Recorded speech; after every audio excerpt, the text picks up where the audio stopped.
പരമപൂജനീയരായ സന്യാസി ശ്രേഷ്ഠന്മാരെ, കേരളത്തിലെ വിവിധ ഹൈന്ദവ സംഘടനകളെ പ്രതിനിധീകരിച്ച് ഇവിടെ എത്തിയിട്ടുള്ള സഹോദരി സഹോദരന്മാരെ, വേദിയിൽ ഉപവിഷ്ടരായിട്ടുള്ള ആചാര്യശ്രേഷ്ഠരെ, ഇന്നത്തെ ഈ പുണ്യതരമായ മഹത്തരമായ പവിത്രമായ ഈ സംഗമത്തിൽ നമ്മളോടൊപ്പം ചേരാൻ എത്തിച്ചേർന്ന ശരിയായ യഥാർത്ഥ അയ്യപ്പ ഭക്തരായ, ഞാൻ മനസ്സിലാക്കുന്നത് ബഹുമാനപ്പെട്ട അണ്ണാമലയും അതേപോലെ പ്രിയങ്കരനായ തേജസ്വി സൂര്യയുമൊക്കെ എല്ലാ വർഷവും വ്രതമെടുത്ത് ഒരു VIP പരിഗണനയ്ക്കും കാത്തു നിൽക്കാതെ ശബരിമലയിൽ ദർശനം നടത്തുന്നവരാണ്.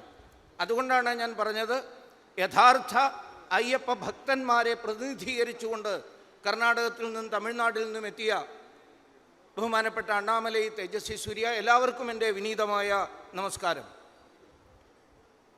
എന്തു കേൾക്കാനാണോ എന്തറിയാനാണോ നമ്മളിവിടെ വന്നത്, ഏത് പ്രേരണ ഏറ്റുവാങ്ങാനാണോ ഇവിടെ എത്തിയത്, അത് എല്ലാം നടന്നു കഴിഞ്ഞിരിക്കുകയാണ്. അത്യുജ്വലമായ പ്രഭാഷണങ്ങൾ, പ്രേരണാദായകങ്ങളായ മാർഗദർശനങ്ങൾ എൻ്റെ മുന്നേ ഇവിടെ പ്രസംഗിച്ചതായ ഓരോരുത്തരും പറഞ്ഞു കഴിഞ്ഞിരിക്കുകയാണ്. ദീർഘമായി എന്തെങ്കിലും പറയണം എന്ന് ഞാൻ വിചാരിക്കുന്നില്ല. എന്നോട് ഈ പരിപാടിയിൽ സംബന്ധിക്കണം എന്ന് പറഞ്ഞ ബഹുമാനപ്പെട്ട വത്സൻ തില്ലങ്കേരിയും മറ്റ് പ്രവർത്തകന്മാരും പറഞ്ഞ ആ കാര്യം തന്നെയാണ് അഡ്വക്കേറ്റ് അനിലും ഇപ്പോൾ സൂചിപ്പിച്ചത്. ഒരു പന്തളംകാരൻ എന്ന നിലയ്ക്ക് ഇതിൽ പങ്കെടുക്കണം എന്ന്. അപ്പോൾ അതൊരു പ്രധാനപ്പെട്ട ആദേശമായി, ആജ്ഞയായി എനിക്ക് തോന്നി. അതുകൊണ്ടാണ് ഞാനിവിടെ വന്നത്. അതുകൊണ്ട് തന്നെ ഒന്നോ രണ്ടോ കാര്യങ്ങൾ മാത്രം നിങ്ങളോട് സൂചിപ്പിച്ച് ഞാൻ പിൻവാങ്ങിക്കൊള്ളാം. ദൂരങ്ങളിൽ നിന്ന് എത്തിയവരാണ് നിങ്ങളിൽ ഭൂരിപക്ഷവും. ഇന്നീ നടക്കുന്നതൊരു പ്രതിഷേധ സംഗമമൊന്നുമല്ല. ചിലരൊക്കെ അങ്ങനെ വ്യാഖ്യാനിക്കുന്നുണ്ട്. ആരോ നടത്തിയ ഒരു പരിപാടിക്ക് ബദലായി ഹൈന്ദവ സംഘടനകൾ ഒരു പ്രതിഷേധ സംഗമം നടത്തുന്നു എന്നാണ് പറയുന്നത്. ആരോട് പ്രതിഷേധിക്കാൻ? ആരെ വല്ലതുമൊക്കെ പറഞ്ഞ് മനസ്സിലാക്കിക്കാൻ? മാർക്സിസ്റ്റുകളെയോ? നമ്മുടെ നാട്ടിലൊരു ചൊല്ല് തന്നെയുണ്ട്, ഒരു പ്രത്യേകതരം മൃഗത്തിൻ്റെ വാല് അത് വളഞ്ഞേ ഇരിക്കൂ, ഒരിക്കലും അത് നിവർക്കാൻ ആർക്കും സാധ്യമല്ല എന്ന്. ജാത്യാലുള്ളത് തൂത്താൽ പോകില്ല എന്നും പറഞ്ഞു. ഞാൻ ജാതി സംബന്ധമായ കാര്യമല്ല പറയുന്നത്, ജന്മന ഉള്ളത് തൂത്താൽ പോകില്ല എന്ന് പറയും. നേരത്തെ തേജസ്വി സൂര്യ പറഞ്ഞതുപോലെ വിശ്വസിക്കുന്നത് വൈരുദ്ധ്യാധിഷ്ഠിത ഭൗതികവാദം, പറയുന്നത് മതാതീത ആത്മീയത. എന്തൊരു വലിയ വൈരുദ്ധ്യമാണ് ഇത് തമ്മിലുള്ളത്. നിങ്ങൾ ഒന്നുകിൽ പറയണം, കൃത്യമായി ജനങ്ങളോട് ഏറ്റുപറയണം, ഞങ്ങൾ മെറ്റീരിയലിസ്റ്റുകളല്ല, ഞങ്ങൾ ഭൗതികവാദികളല്ല എന്ന്. എന്നിട്ട് വേണം ആത്മീയതയെക്കുറിച്ച് പറയാൻ, എന്നിട്ട് വേണം അക്ഷരത്തെറ്റോട് കൂടിയിട്ടാണെങ്കിലും ഒക്കെ ശരണം വിളിക്കാൻ. ഇന്നലെ ഒരു ശരണം വിളി നമ്മൾ കേട്ടു. കല്ലും മുള്ളും കാലിക്ക് മെത്തയാണോ അതോ അദ്ദേഹം പറഞ്ഞത് അങ്ങനെയായിരുന്നോ? കാലിക്കുത്താന്നാണ് പറഞ്ഞത്. എഴുതി കൊടുത്ത ആള് ചിലപ്പോൾ അയാളുടെ അക്ഷരത്തെറ്റാണോ, അത് DTP എടുത്തപ്പോൾ പറ്റിപ്പോയ പിഴവാണോ എന്താണെന്നറിയില്ല. നമ്മളെ ഹിന്ദിയിൽ ചീത്ത വിളിച്ചതാണോ എന്ന് എനിക്ക് സംശയമുണ്ട്. കാലിക്കുത്ത എന്നാണ് പറഞ്ഞത്. അങ്ങനെ വല്ലതും ആണോ എന്ന് എനിക്ക് സംശയമുണ്ട്. ആ കൂട്ടത്തിൽ തന്നെ മറ്റൊരു മഹാത്മാവ്, അതായത് തിരുവിതാംകൂറിലെ മുഴുവൻ ദേവസ്വം വക ക്ഷേത്രങ്ങളുടെയും ചുമതല വഹിക്കുന്ന ഒരു നേതാവ്, അദ്ദേഹം പ്രസംഗിച്ച ആവേശം പൂണ്ട് അവസാനം നിർത്തുമ്പോൾ ഒരു ശരണം വിളി വിളിച്ചു. ശരണം വിളിക്കാൻ തുടങ്ങുമ്പോഴാണ് അദ്ദേഹം മനസ്സിലാക്കിയത് പിറകിൽ ആക്ഷൻ കിങ് ഇരിപ്പുണ്ട്. പ്രത്യേകതരം ആക്ഷൻ കാണിച്ച് ജനങ്ങളെ മുഴുവൻ പേടിപ്പിക്കുന്ന നമ്മുടെ ബഹുമാന്യനായ അതേ ഈ ആക്ഷൻ കാണിച്ച് കൈയടിക്കുന്ന ആളാണ്. അതുകൊണ്ട് ആക്ഷനെ കുറിച്ച് പെട്ടെന്ന് ഓർത്തു. അതുകൊണ്ടായിരിക്കാം സ്വാമിയേ അയ്യപ്പോ, അതായത് മുദ്രാവാക്യം വിളിക്കുന്നതിൽ എങ്ങനെയാണ് ശരണം വിളിക്കുന്നതെന്നറിയാൻ വേഷം മാറിയിട്ടെങ്കിലും ഇതേപോലെ ഉള്ള പരിപാടിയിൽ വന്നൊന്ന് കാണണം, മനസ്സിലാക്കണം. ഇതിൻ്റെ തുടക്കത്തിൽ വിളിച്ചു, ശരണം വിളിച്ചു, മന്ത്രവിശുദ്ധിയോടുകൂടി വിളിക്കണം. ശരണം അയ്യപ്പ എന്നത് നവാക്ഷരി മന്ത്രമാണ്. അതെങ്ങനെയെങ്കിലും ഉച്ചരിക്കേണ്ടതല്ല, എന്തെങ്കിലുമൊക്കെ ആക്ഷൻ കാണിച്ച് ഉച്ചരിക്കേണ്ടതല്ല. ആ കൂട്ടത്തിൽ തന്നെ അവിടെ ഒരു പ്രഭാഷണം നടന്നു. ഒരു പ്രസംഗം സത്യത്തിൽ ഹിന്ദു സമൂഹത്തിൻ്റെ മുഖത്ത് കാർക്കിച്ചു തുപ്പുന്ന വിധത്തിലാണ്. അയാളെന്തോ ഔദാര്യം തരികയാണ്, നമുക്ക് ഇട്ടെറിഞ്ഞു തരുന്ന ഔദാര്യമാണ് അത്ര ക്ഷേത്രഭരണം. ഞങ്ങൾക്ക് വേണ്ടിയിട്ടൊന്നുമല്ല, നിങ്ങൾ ഭരിച്ചു മുടിച്ചതുകൊണ്ട് ഇവിടുത്തെ ജനങ്ങൾ ഞങ്ങളോട് പറഞ്ഞ് ദേവസ്വം ബോർഡ് ഉണ്ടാക്കി ഭരിക്കാൻ.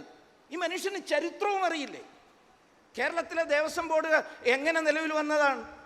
നിലവിൽ വരാനുള്ള കാരണം എന്തായിരുന്നു? മൺട്രോ എന്നൊരാളെ കുറിച്ച് കേട്ടിട്ടുണ്ടോ? ഇദ്ദേഹം ദേവസ്വ ഭരണ സംവിധാനം കൊണ്ടുവരുന്നതിന് വേണ്ടിയും അവിടെ നിന്ന് ക്ഷേത്ര ഭരണത്തിൻ്റെ മേലെ പിടിമുറുക്കാനും ക്ഷേത്ര സ്വത്തുകൾ കൈയാളാനുമുള്ള ഗൂഢമായ ബ്രിട്ടീഷ് പരിശ്രമം അതിൻ്റെ പിന്നിലുണ്ടായിരുന്നു.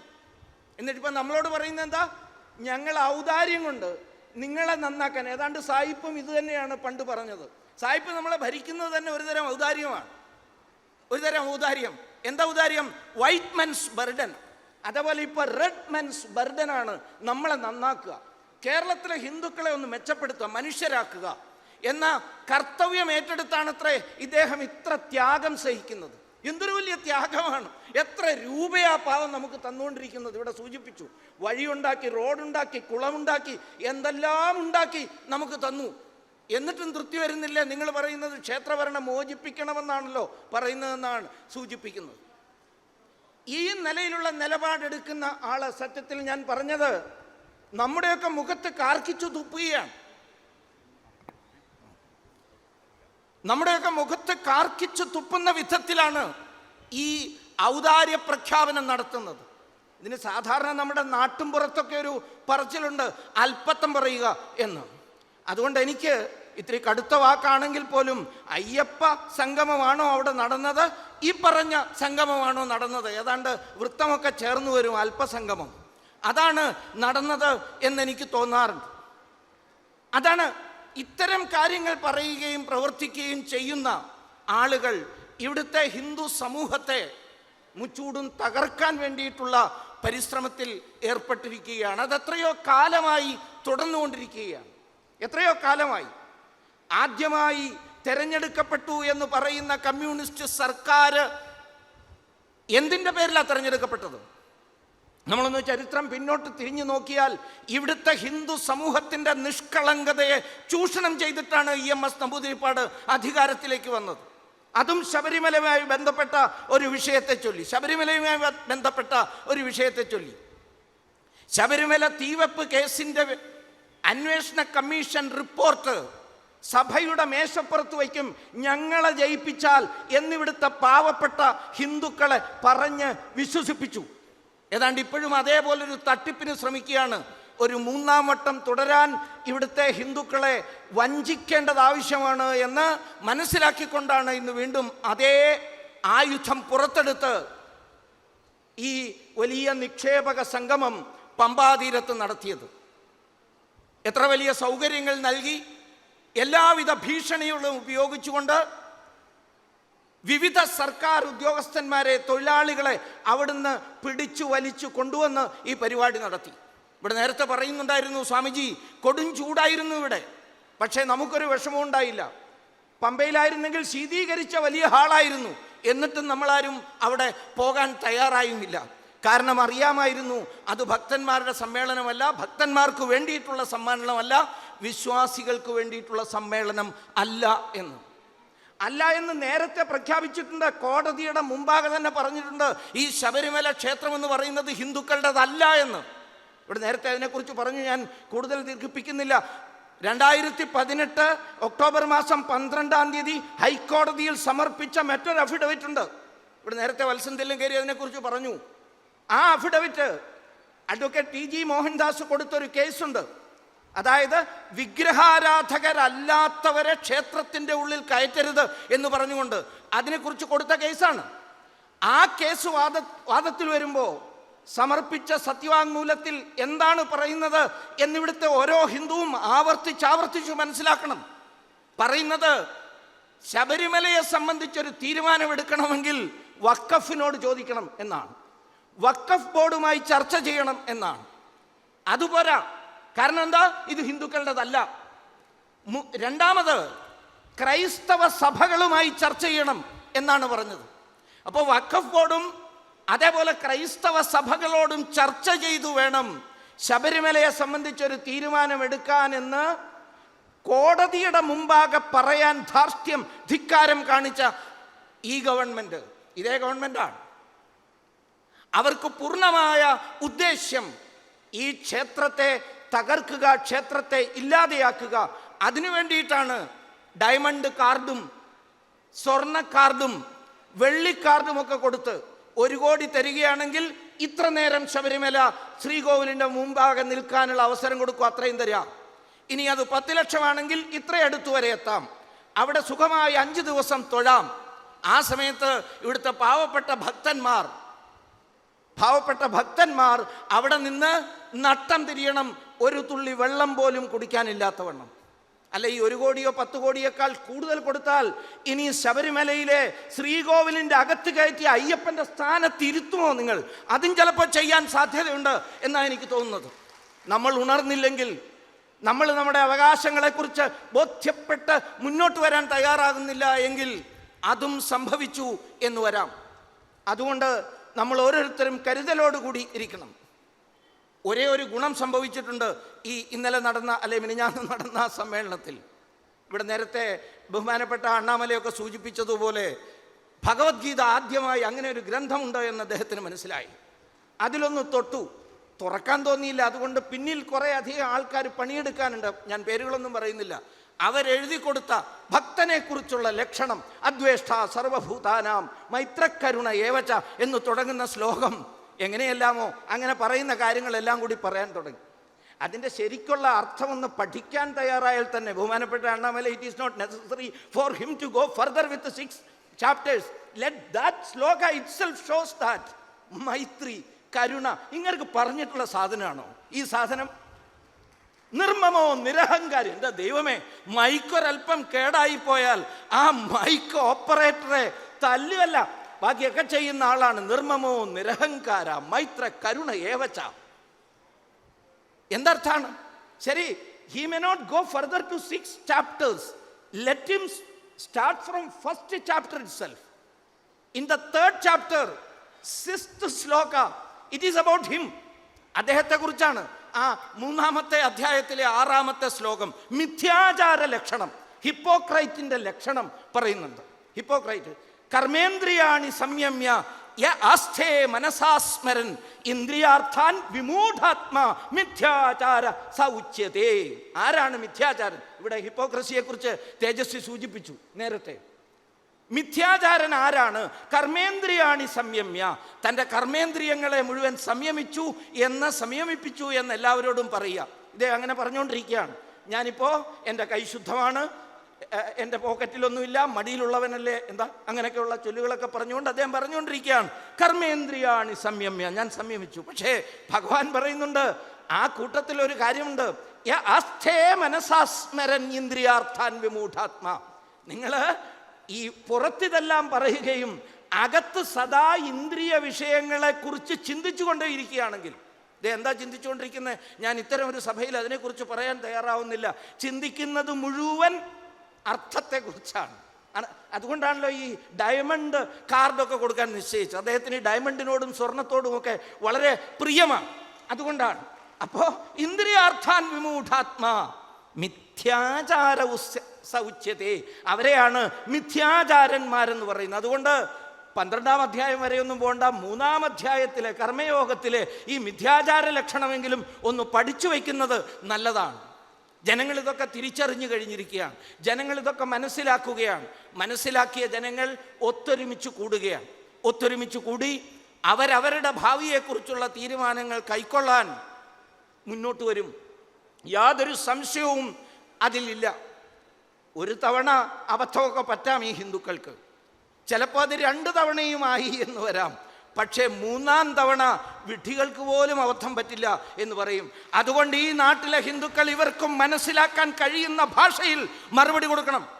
മനസ്സിലാക്കാൻ കഴിയുന്ന ഒറ്റ ഭാഷയുള്ളൂ. ഞാൻ അതിനെക്കുറിച്ച് പറയുന്നില്ല, തേജസ്വി സമാപിപ്പിച്ചത് അത് പറഞ്ഞിട്ടാണ്. ഏതു ഭാഷയാണ് ഇവർക്ക് മനസ്സിലാകുക എന്ന്. ഇനിയെങ്കിലും ഈ വസ്തുതയെ തിരിച്ചറിഞ്ഞുകൊണ്ട് ജാതിയും വർഗവും വർണ്ണവും കൊടിവെച്ച കൊടികളും കൊടിവെച്ച മരങ്ങളുമൊക്കെ മാറ്റിവെച്ച് ഒരൊറ്റ പതാകയ്ക്ക് കീഴെ നമ്മുടെ ദേശീയ സ്വത്വത്തിൻ്റെ, നമ്മുടെ ഭാരതീയ അഭിമാനത്തിൻ്റെ ആ കാവിക്കൊടിയുടെ കീഴിൽ ഒന്നിച്ച് ഒരുമിച്ച് മുന്നോട്ട് പോകാൻ നമുക്ക് കഴിയണം. അങ്ങനെ മുന്നോട്ട് പോകാൻ കഴിയുന്നെങ്കിൽ യാതൊരു സംശയവുമില്ല, ഏത് രാവണനും പരാജയപ്പെടും, ഏത് ദുര്യോധനും പരാജയപ്പെടും. ഒരു ദുര്യോധനൻ പണ്ട് പറഞ്ഞു എന്ന് ആരോപിക്കപ്പെടുന്നുണ്ട്. പക്ഷേ മഹാഭാരതത്തിൽ ആ ശ്ലോകം കാണാനില്ല. ഇരിക്കട്ടെ, ഞാൻ ആ ചർച്ചയ്ക്കല്ല പുറപ്പെടുന്നത്. പക്ഷേ ദുര്യോധനൻ പറഞ്ഞിട്ടുണ്ട് ഒരു സന്ദർഭത്തിൽ, എനിക്ക് ധർമ്മം എന്താണ് എന്ന് അറിയാം, പക്ഷേ ഞാനത് ചെയ്യില്ല. അധർമ്മം എന്താണെന്നും എനിക്കറിയാം, അതിൽ നിന്നൊരു നിവർത്തിയുമില്ല എനിക്ക്. അങ്ങനത്തെ ഒരു പടുതിയിലാണ് ഇങ്ങനെ എത്തിപ്പെട്ടിരിക്കുന്നത്. എന്താണ് ചെയ്യേണ്ടതെന്നൊക്കെ ചിലപ്പോൾ അറിയുമായിരിക്കാം, പക്ഷേ അത് ഞാൻ ചെയ്യില്ല. ജാനാമി ധർമ്മം നചമേ പ്രവൃത്തി, ജാനാമ്യ അധർമ്മം നചമേ. ഒരു നിവർത്തിയില്ല, അധർമ്മത്തിൽ നിന്ന് കരകയറാൻ നിവർത്തിയില്ല. കമ്മ്യൂണിസത്തിൽ നിന്ന് കരകയറാൻ അദ്ദേഹത്തിന് നിവർത്തിയില്ല. ഹിന്ദുത്വം എന്താണെന്നൊക്കെ അദ്ദേഹത്തിന് അറിയാമായിരിക്കാം, പക്ഷേ അത് ചെയ്യാനും നിവർത്തിയില്ല. കമ്മ്യൂണിസം എന്താണെന്നറിയാം, അതിൽ നിന്ന് വിടുതൽ നേടാനും കഴിയില്ല. പക്ഷേ ഞാൻ പറഞ്ഞതുപോലെ ഇവർക്ക് മനസ്സിലാകുന്ന ഒരൊറ്റ ഭാഷയുള്ളൂ. ആ ഭാഷ ഒരു കൂർത്തുമൂർത്ത ശക്തമായ അസ്ത്രമാണ്. ആ അസ്ത്രം ഉപയോഗിക്കാൻ, ആ ശരം ഉപയോഗിക്കാൻ നമുക്ക് കഴിയണം. വാൽമീകി രാമായണത്തിൽ ആ അന്തിമ ഒരർത്ഥത്തിൽ രാമരാവണ യുദ്ധത്തിന് സമാനമായ ലക്ഷ്മണകുമാരനും ഇന്ദ്രജിത്തും തമ്മിലുള്ള യുദ്ധമുണ്ട്. ആ യുദ്ധത്തിൽ ആദ്യഘട്ടത്തിൽ മായായുദ്ധത്തിൽപ്പെട്ട് ലക്ഷ്മണൻ മൂർച്ഛിതനാവുന്നുണ്ട്. മൃതസഞ്ജീവനിയൊക്കെ കൊണ്ടുവന്ന് വീണ്ടും ജീവൻ കിട്ടി. ലക്ഷ്മണൻ യുദ്ധം ചെയ്യുകയാണ് രാവണ സമാനനായ ഇന്ദ്രജിത്തിനോട്. ഇന്ദ്രനെ പരാജയപ്പെടുത്തി കൊണ്ടുവന്ന അച്ഛൻ്റെ സിംഹാസനത്തിൻ്റെ കാലിൽ കെട്ടിയിട്ട മഹാപരാക്രമി ലക്ഷ്മണനോട് ഏറ്റുമുട്ടുമ്പോൾ അവസാനം ലക്ഷ്മണനൊരു ശരമെടുത്ത് നെഞ്ചോട് ചേർത്ത് വെച്ച് ഒരു മന്ത്രം ജപിച്ചു. അത് വാരുണാസ്ത്രമായിരുന്നില്ല, നാരായണാസ്ത്രവുമായിരുന്നില്ല. ആ അസ്ത്രത്തിൽ ജപിച്ച് അദ്ദേഹം അയക്കാൻ തയ്യാറായത് രാമമന്ത്രമാണ്. ആ രാമമന്ത്രമാണ് നമുക്കും ജപിക്കാനുള്ളത്. എന്താണ് ആ രാമമന്ത്രം? സത്യാത്മാ ധർമാത്മാ സത്യസന്ധശ്ച രാമോ ദാശരഥിർയതി പൗരുഷേച പ്രതിദ്വന്ദ്വസ്ഥ ശരൈനം ജഹി രാവണിം.